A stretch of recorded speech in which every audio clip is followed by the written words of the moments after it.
প্রথম প্রশ্ন কালকে এই জন্য 300 বছরের তার নাকি কলকাতায় বাড়ি আছে এবং তিনি ট্যাক্স দিয়ে যাচ্ছেন এখনো পর্যন্ত। তো সেই ব্যাপারে তিনি প্রশ্ন করছেন যে আহ, তিনি কি করবেন। যাই হোক, ব্যাপারটা হচ্ছে যে 300 বছরের কলকাতার বাড়ি আমি যাই না, যাই হোক।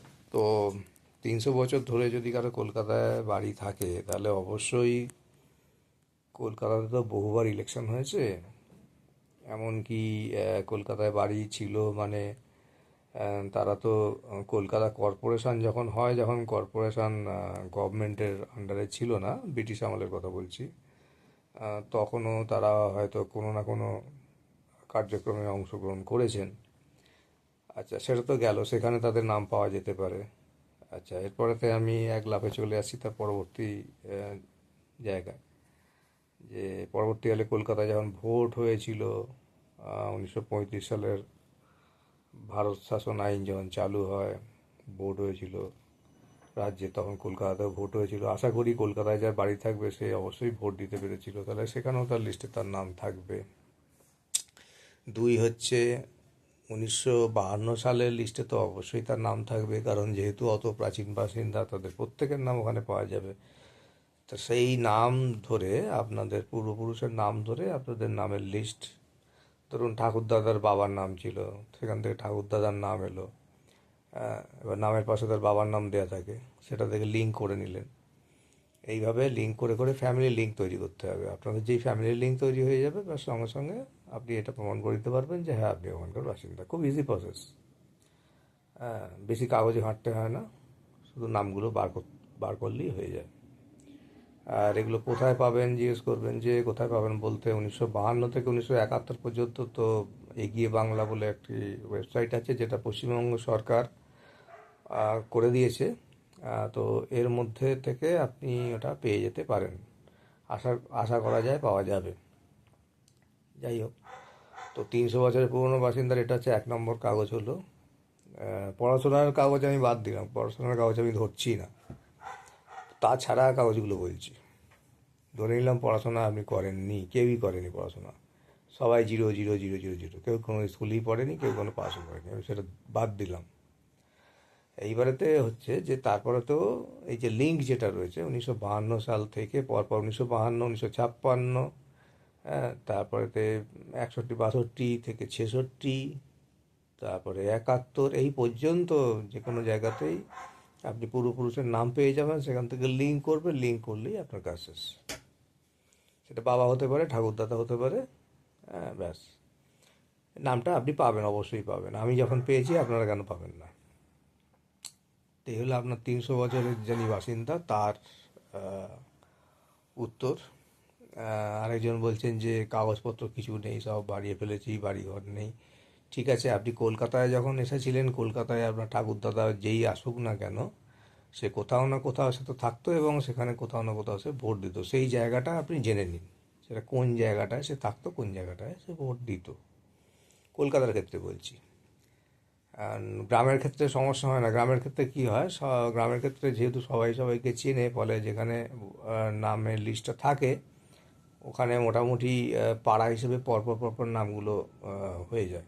তো সেইটা বার করতে খুব সহজে খুব বার করা যায়। কলকাতার ক্ষেত্রে একটু কঠিন।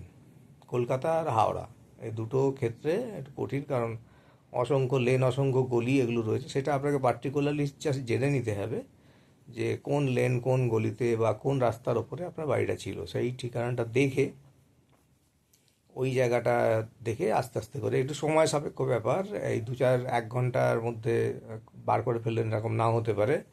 আপনাকে হয়তো 4 দিন ধরে প্রতিদিন 1 ঘন্টা কি 2 ঘন্টা করে ঘাঁটতে ঘাঁটতে আপনি হয়তো পেলেন। এই ধৈর্যটুকু রাখতে হবে। তো সেইভাবে নাম বার করে সেটা করতে পারেন।